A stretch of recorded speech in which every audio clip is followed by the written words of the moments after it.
Hey challengers, welcome to week 3 of the Axiom Success Challenge. Now this week, it's all about the weights. We're gonna hit the weight floor and we wanna give you some tips and tricks that you can use to help inspire you when it comes to your weight training and making sure you get the most out of that. So I've got Adam Baldwin here. Adam is our trainer that is responsible for teaching all of our new trainers that come on at all 4 locations. So he is a wealth of knowledge.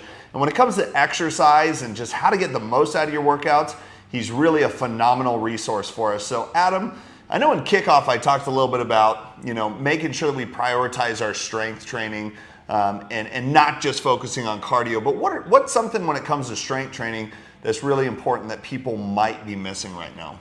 Yeah, well, so especially when people that are new to strength training, that we see is that it's kind of like, okay, I know I need to lift weights, I know I need to be something on the gym floor, but what exercises do I do? What machines do I do? Which muscles do I focus on? And so kind of a simple tip that I like to give and for us to focus on is more of what we call our compound movements. So those exercises are more multi-jointed because you're going to hit multiple different muscle groups. For an example, if you do something, let's say like a push-up versus just a tricep extension push-up, you're going to hit your chest, front of your shoulder, as well as the triceps. It's a little bit more because you're using so many muscles and you're moving your body weight a little bit more exerting, so you're going to burn a little bit more calories with it, and you're still going to hit that tricep versus just doing like an extension. So you want to prioritize those type of compound movements. And so I'm going to go through and I'm going to give you 4 examples of what that can look like here at the gym floor. Nice. And I think when it comes to those compound movements too, like the idea behind that is that we're being more efficient in the gym as well. Yeah, 100%. Right?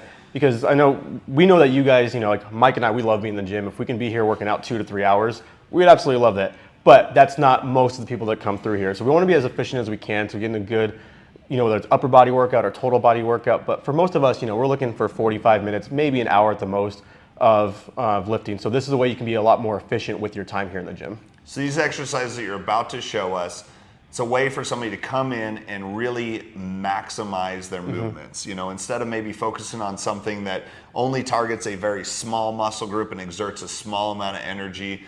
These movements could potentially allow somebody to burn a lot more calories in the same period of time and create more of that muscle definition that people are looking through some growth and breakdown and repair. Is that right? Yeah, absolutely. And then the other thing to add on to that is that these are also the movements that are going to help get you overall stronger.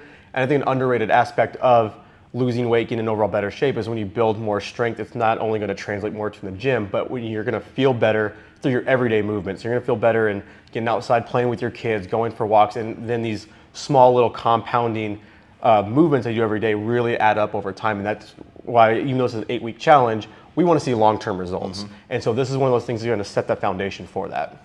Good habits to get into, good things to learn. And this whole process is all about learning, growth, and creating some of those habits to develop that lifestyle that you can take with you for the rest of your life. So let's go hit the weight room floor. Sounds good. All right, so I'm going to take you through 4 examples of some of those compound movements that you can do for your upper body. So I'm going to start off with doing like an overhead dumbbell press. Now I'm going to be showing you, we're in our small group training room right now, showing you with our power block adjustable dumbbells. You won't have access to these, but you can use these with any dumbbells, even kettlebells, but any of the free weight section area, you can just grab your dumbbells and do these. So I'm going to grab my 2 dumbbells and I'm going to do these standing. So what you want to do is make sure that you're tightening the glutes. You want to create a really strong foundation for this movement. So I'm going to squeeze the glutes, tighten my abs. I want to bring the dumbbells. I like to keep it about a 45-degree angle, especially if you have any type of shoulder pain or impingement.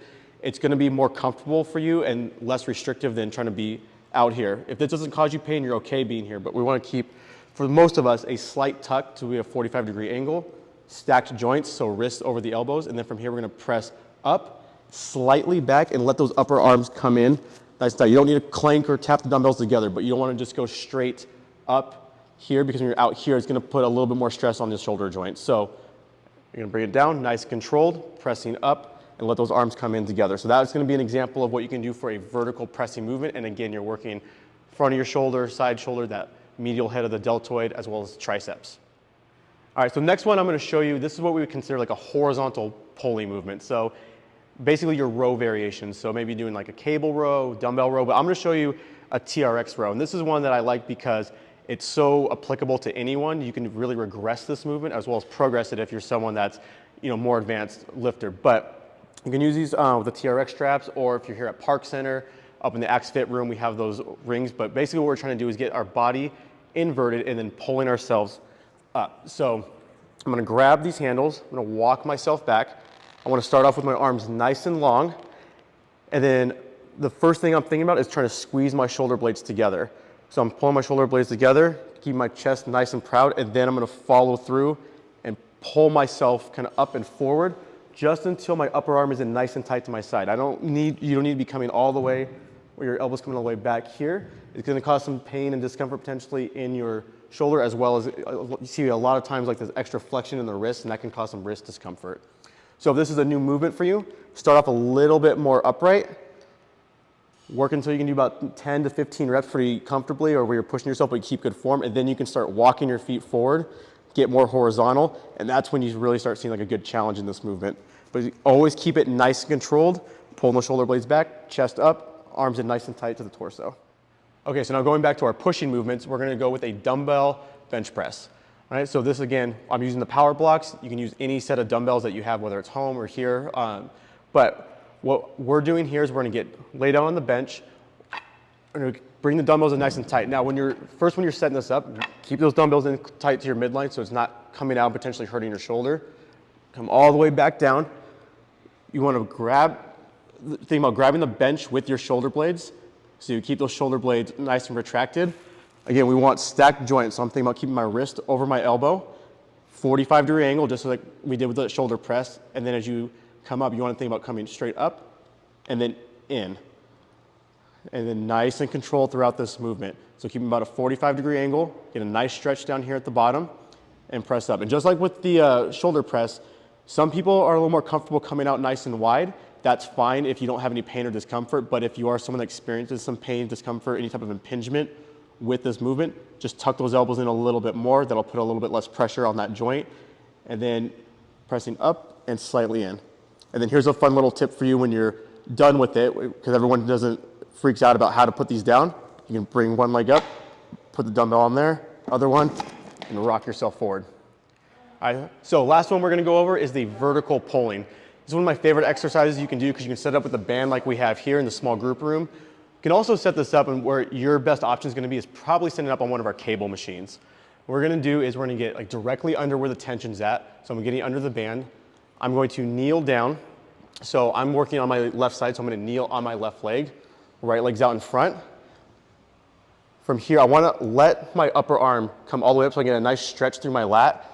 And then here, instead of thinking about just pulling straight down, I like to think about driving my elbow down into my rib cage, keeping it nice and tight. And that's gonna get a little bit more lat activation. But again, with all these movements, you're hitting multiple different muscle groups. You're hitting your lats, your biceps, your teres major. But we wanna do this all nice and controlled, all the way down, squeezing at the bottom, and then coming all the way back up. So again, you can set this up with a band where you're just attaching it up above you, but your best option if you're gonna be here doing this in the gym, you can set it up on any of our cable machines.